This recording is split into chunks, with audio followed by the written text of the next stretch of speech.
A shocking discovery by Oscar Piastri inside Lando Norris's garage threatens to tear McLaren apart. Secret setups and hidden updates came to light after the disaster in Baku. Piastri is refusing to follow Norris's path, choosing total independence before Singapore. The future of McLaren's championship fight could be decided under the lights of Marina Bay. McLaren's dominance once looked untouchable, but the cracks exposed in Baku have rewritten the story of their season. Oscar Piastri's crash ended his 34-race streak of points finishes, and Norris's 7th-place finish exposed a car that suddenly looked fragile. But the real drama was hidden behind the telemetry. Piastri uncovered suspension reinforcements, aerodynamic tweaks, and power unit maps fitted exclusively to Norris's car. For the first time, the Australian realized he had not been competing on equal terms with his teammate. That discovery transformed frustration into mistrust. Laurent Mekies may be shocked by Red Bull's simulator breakthroughs, but McLaren faces a shock of its own making. When Piastri studied Norris's data, the illusion of fairness disappeared. Norris had been given tools to stabilize his car, manage tire wear, and deploy energy more aggressively. Piastri, the man leading the championship, had been asked to make do with less. It was not about style, it was about advantage. And that revelation has shaken McLaren to its core. The historical weight of such discoveries cannot be ignored. Formula One is littered with examples of teammate disputes, Prost and Senna, Hamilton and Rosberg, but rarely has the imbalance been revealed so starkly in black and white.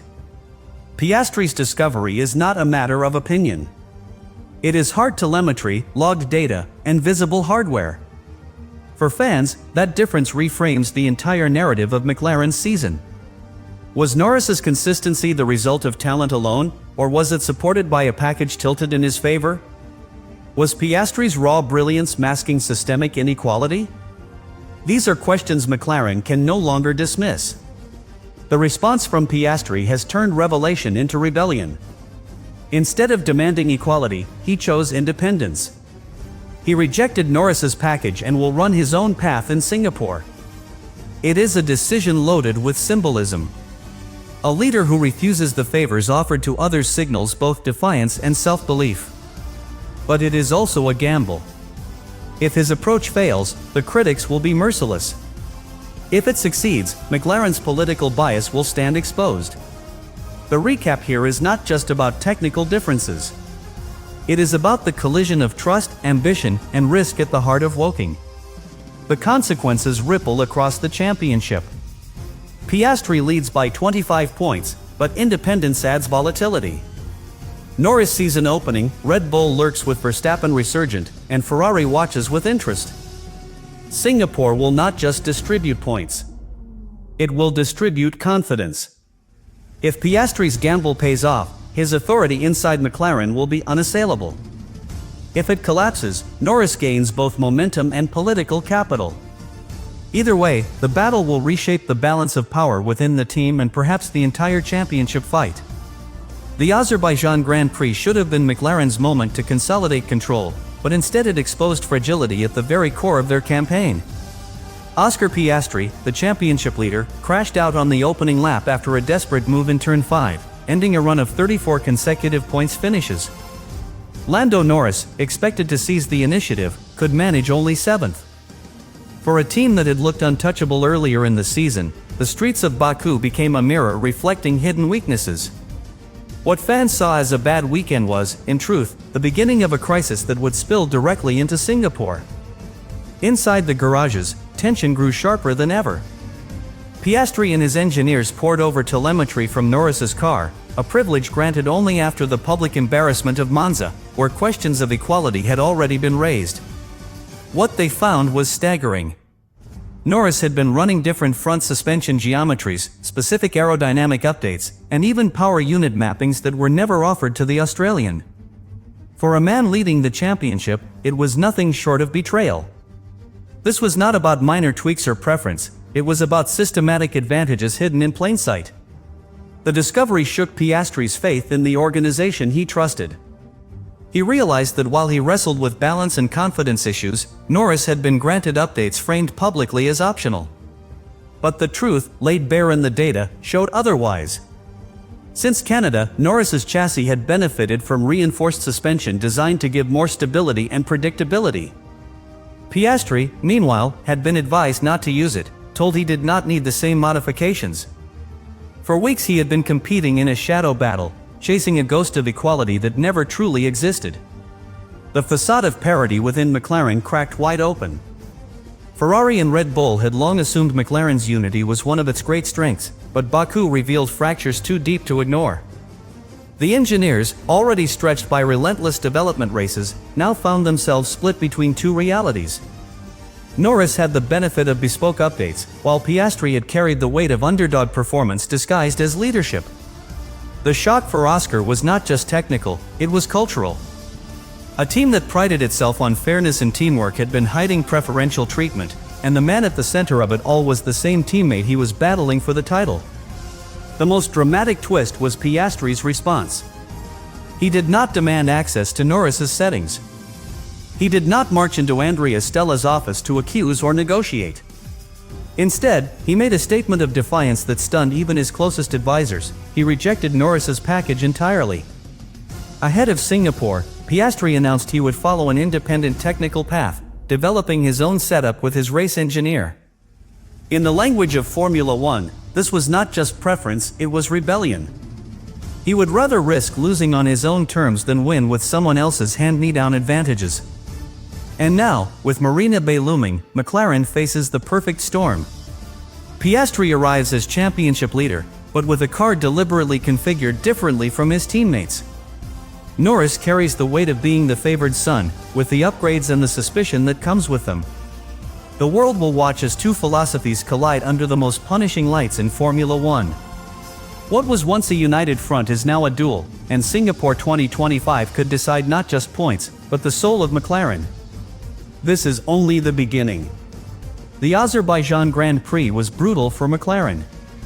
Oscar Piastri, until then the model of consistency, saw his incredible streak of 34 consecutive points finishes shattered by a crash on the very first lap. He dived inside at turn 5, misjudged the space, and ended in the barriers. For a man who had carried the championship lead with precision and patience, it was a shocking end. Meanwhile, Lando Norris, who should have capitalized, limped home in 7th place, 21 seconds off the leaders. A weekend that was supposed to underline McLaren's authority instead raised questions about fragility. The narrative changed instantly. Were McLaren bulletproof, or were they a team divided? The deeper story unfolded not on track but in the garages. After the crash, engineers compared Norris's data with Piastri's. In doing so, Oscar was granted full visibility of telemetry he had never studied so closely before. The differences were startling. Norris's car had been running with front suspension reinforcements that improved stability in low-speed corners. Piastri's car had not. The official line was that these updates were optional, tailored for driving style. But the truth was unmistakable. Norris had been equipped with tools that gave him a margin of comfort, while Piastri fought with an edgier chassis. What stung most was the extent of those differences. It was not just suspension geometry. Piastri discovered aerodynamic tweaks, small, almost invisible additions that helped Norris manage tire wear over longer stints. He also found engine mapping variations that allowed more aggressive energy deployment at critical points. Taken individually, each change might be dismissed as a fine-tune. But stacked together, they painted a pattern. Norris's side of the garage was receiving preferential treatment. For a championship leader, to see this spelled out in black and white was nothing short of staggering. Piastri had suspected differences, but suspicions are one thing and proof is another. Telemetry does not lie. For weeks, he had been told his chassis did not need those reinforcements, that he preferred a sharper front end, that energy maps were a matter of style. Yet the data told a different story. Norris's package was designed to mask weaknesses, to provide consistency under pressure. Oscar, by contrast, had been asked to live with volatility. That realization created a profound sense of isolation. He was fighting for a championship on terms his team had never fully disclosed. Inside McLaren, the explanation was simple but unsatisfying. Team principal Andrea Stella described the modifications as comfort adjustments, nothing more. But for Piastri, comfort is not a triviality, it is the difference between extracting a tenth of a second or losing control in a high-pressure battle. For a title campaign, it is everything. The narrative of equality was beginning to unravel, and Oscar could see his season being shaped by choices made without his consent. The crash in Baku was painful, but the discovery afterwards cut far deeper. That is why Singapore looms so large. It is not merely the next race, it is the proving ground for this revelation. Piastri knows the advantage Norris carried, he knows how it was hidden, and he knows what it means for his own fight. By refusing to copy Norris's package and striking out independently, he has turned data into defiance. The stage is set for a championship leader who no longer trusts the team around him, and that fracture will be tested under the harshest lights Formula One can provide. The heart of Piastri's discovery lay not in lap times but in the hidden layers of engineering. Since Canada, Lando Norris's car had been fitted with reinforced suspension components designed to give more consistent feedback through the steering wheel. On paper, these were optional upgrades, supposedly tailored to driver preference. But in practice, they provided a crucial advantage. The reinforced geometry smoothed out the MCL39's twitchiness under braking and allowed Norris to carry more speed into tight corners. Piastri, meanwhile, was told he did not need them, as his style was aggressive enough to compensate. It was a neat story, until the data revealed how much stability those reinforcements actually delivered. The suspension geometry was only part of the puzzle. Aerodynamic updates told the same tale. Norris's car carried subtle tweaks along the barge boards and diffuser edges, changes so minor that a casual observer would never notice. Yet in the simulator, these modifications produced measurable gains in tire management and mid-corner balance. Piastri's chassis had none of them. For a championship leader, that revelation was damning. He had spent weeks managing tires that overheated quicker, struggling to maintain rhythm in long stints, while his teammate enjoyed a package that cushioned those very problems. What McLaren called comfort was, in reality, performance. Perhaps the most shocking element was in the engine maps. Norris's data showed access to deployment profiles that released electrical energy more aggressively at corner exit. These profiles gave him bursts of acceleration in precisely the scenarios where Piastri had been vulnerable, short straights following slow corners. Oscar had been running a more conservative map, instructed that it suited his consistency. What he now knew was that consistency came at the cost of outright punch. That decision, made in quiet corridors of McLaren's engineering office, meant that two teammates had been racing in fundamentally different conditions all season.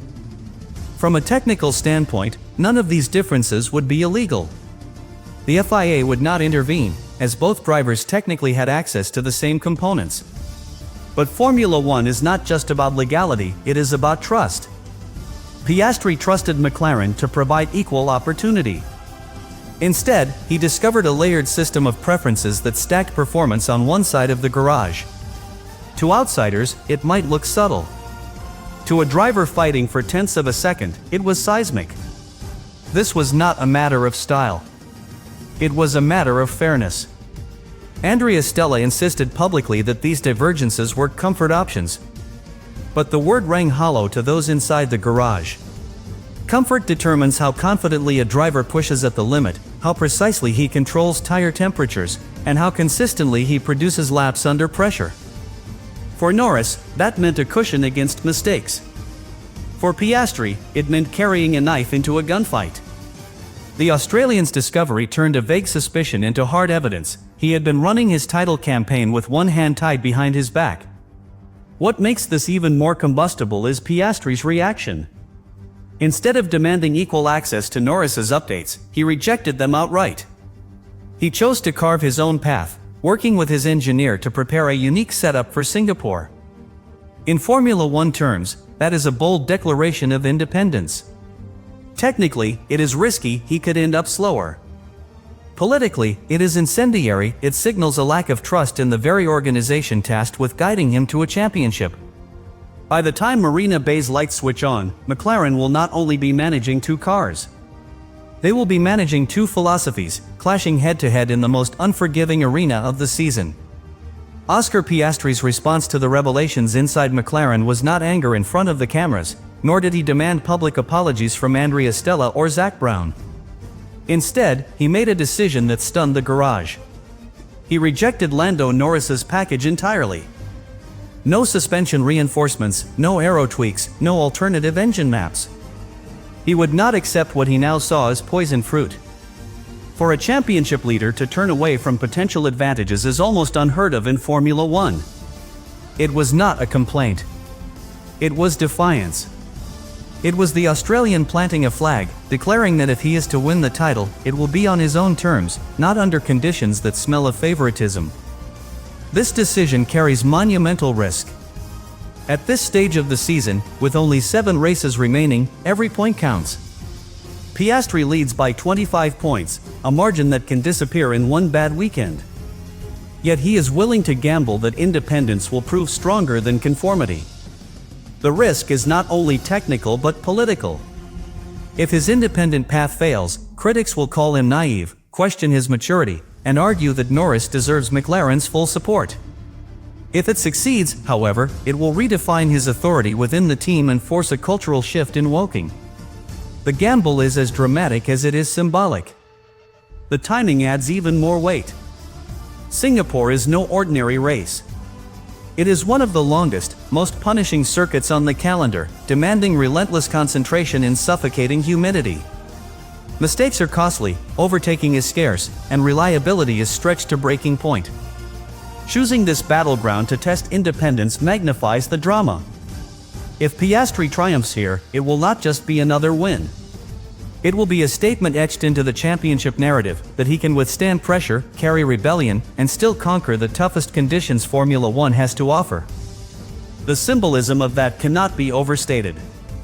Meanwhile, Norris is positioned as the counterpoint. He retains the favored package, the updates, and the aura of being McLaren's long-term project. His camp views Piastri's defiance as reckless, even self-destructive.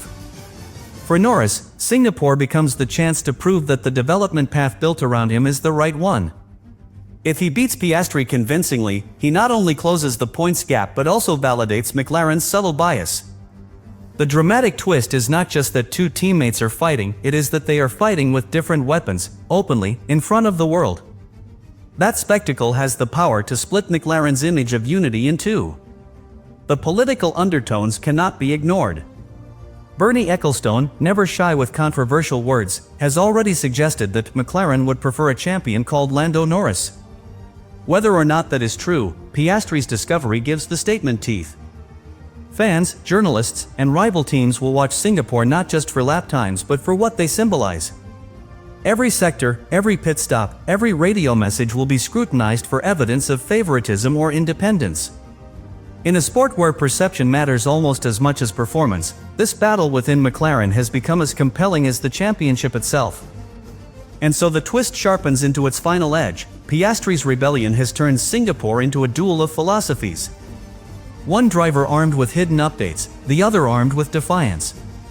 One representing the established order, the other demanding fairness through separation. Under the lights of Marina Bay, this clash could decide not only points but reputations, careers, and the future shape of McLaren. What was once a united championship challenge is now a civil war. And the world is about to witness which side prevails.